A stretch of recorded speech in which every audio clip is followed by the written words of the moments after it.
Okay, good morning. In light of the video that came out, I'd like to give you a comment. Ray will always be a part of our family. The video I saw this morning was difficult to watch. As a husband and as a father, there's nothing that could justify what I saw on that video. This is a sad day for Ray and a sad day for Rutgers. Questions? In the NFL video that goes in between the first and between the first and second quarter, are you planning on keeping that him in that video? We'll make those decisions later in the week. You know, those are things that I'm really not that involved in, but this is all kind of new this morning, so we'll make those decisions later in the week.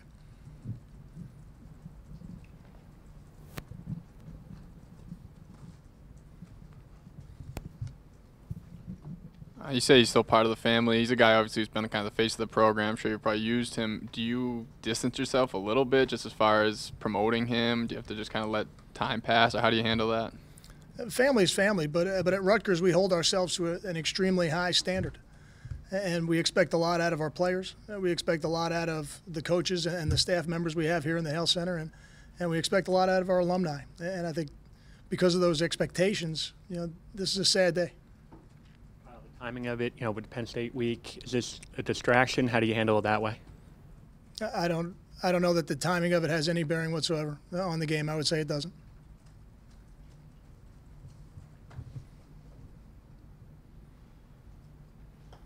Questions on the upcoming game? Kyle, your impressions of Hackenberg on film and the challenges he poses. I know you guys have faced a lot of really good QBs. What does he do specifically? It's still early in the year. I haven't seen all the quarterbacks around the country, but I find it hard to believe that there's a better quarterback in the country that we'll face as an opponent than Christian Hackenberg. I think he's the prototype NFL quarterback. He's got the prototype arm. He's got weapons all over the field to use. He's an excellent player. You could tell he's been trained very well for the last 3 years. Kyle, there's been a lot of talk about this game, spring, summer. Do you have to talk to your team just about staying focused, or are they good with that? I want them to be excited about this game. They should be excited about this game. Games like this are the reason you play college football at a place like Rutgers. And I don't want to temper that in any way. But there is a process that we go through every week to get ready for the game. And that really needs to be our focus day in and day out. So as the players come in today, there's things they do on their own on Monday because it's their day off. But a lot of the guys will come in, they'll get whatever part of the game plan is already done so they can look at it. And then tomorrow morning we'll start the official process of game planning and getting the team ready for the game. But I don't want to temper the excitement in any way because I think the excitement is good as long as we're going through the process that we go through every week in preparation. Kyle, what kind of role do you foresee Dre Boggs having on defense this week now that he's getting healthy? Watching him last night, I would not say he's 100% just yet. So when we come back tomorrow, I'll have a little bit better idea.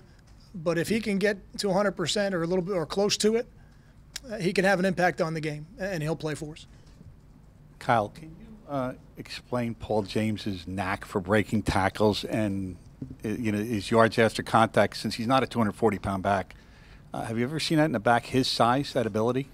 I think it comes down to two things, and I've said these over and over again because the more I watch him on film, it just shows up repeatedly. He's very good with his offhand, so you don't see him take a direct hit very often. And I do believe this. He's faster than people think. Now, I don't know how fast people think he is, but I just know that when he runs the ball or when he caught the ball in the flat the other day, he doesn't get caught very often. And that football team we played had some speed on the field. Kurt, another Paul James question. How would you describe his rise? Redshirted his first year, not recruited very heavily. How would you consider his rise, and what has led to that as far as talent and just mental mindset? Actually recruited here by Phil Galliano, who's our director of recruiting. So we were fortunate to get Paul. He had some injury issues he had to deal with in high school that I think slowed down his recruitment. Had he been healthy his senior year, I got to believe he would have been a little bit more highly coveted coming out of high school because he didn't just get talented when he got here. But being here, he dealt with some little dings, in the beginning part of his career. And when he was finally able to get to be 100%, then we got a chance to see really what kind of running back he could be. And ever since getting that opportunity, he's never let go of it. So he's been a consistent performer, and I have no reason to believe he won't stay healthy as we go through the year here. We're really excited about the kind of shape he came into training camp. We held him out of spring to get something done, a minor procedure that we thought would make him better this year, and so far so good. Coach, how much, obviously this game has a lot of meaning to it with playing Penn State and everything like that. Just how much would it really mean to you guys to break through and, beat them on your guys' own turf where you guys haven't got a win here before?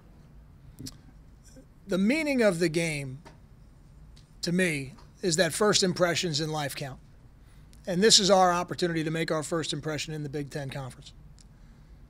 Ultimately, the meaning of the game is an opportunity to be 1-0 and 1-0 in conference play. So the long-term effects of the game, those are the long-term effects of the game. But I do understand the interest that this game has generated because it is the first.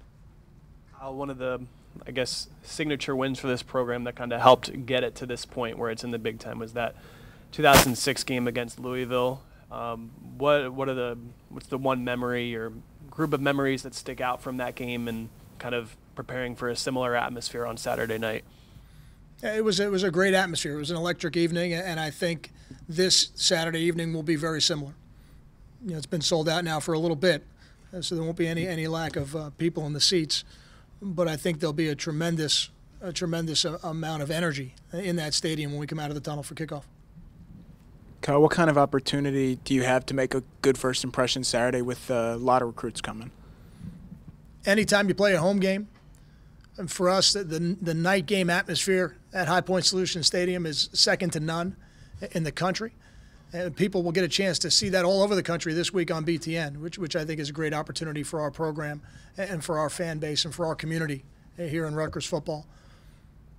And anytime you have that kind of atmosphere on a Saturday night, you also have an opportunity to have a lot of recruits there because most of them play on Friday or Saturday afternoon, and we'll have quite a few of them here. And I'm excited about their opportunity to see us play.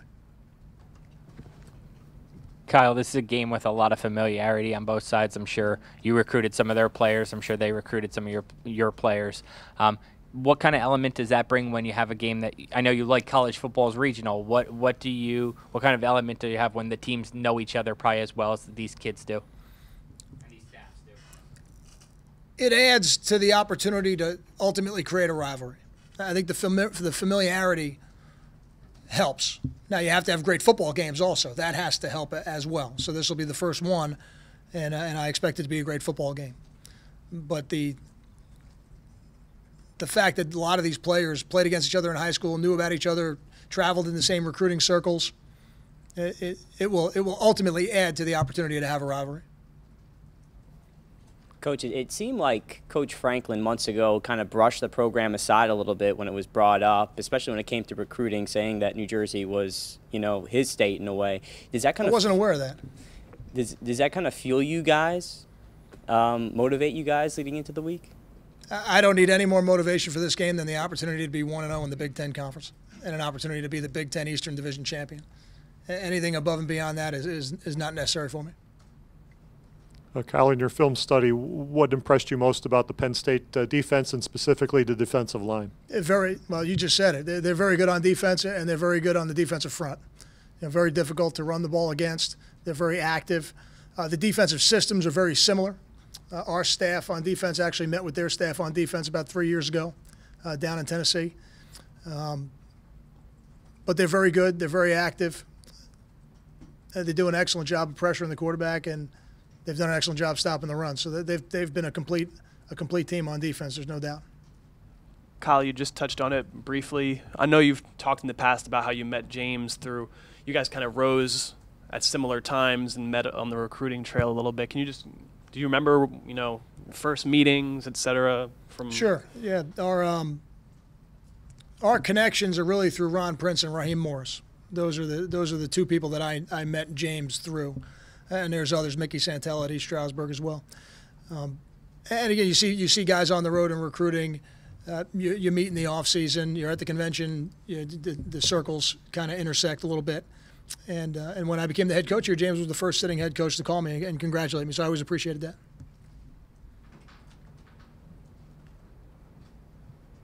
Any other questions?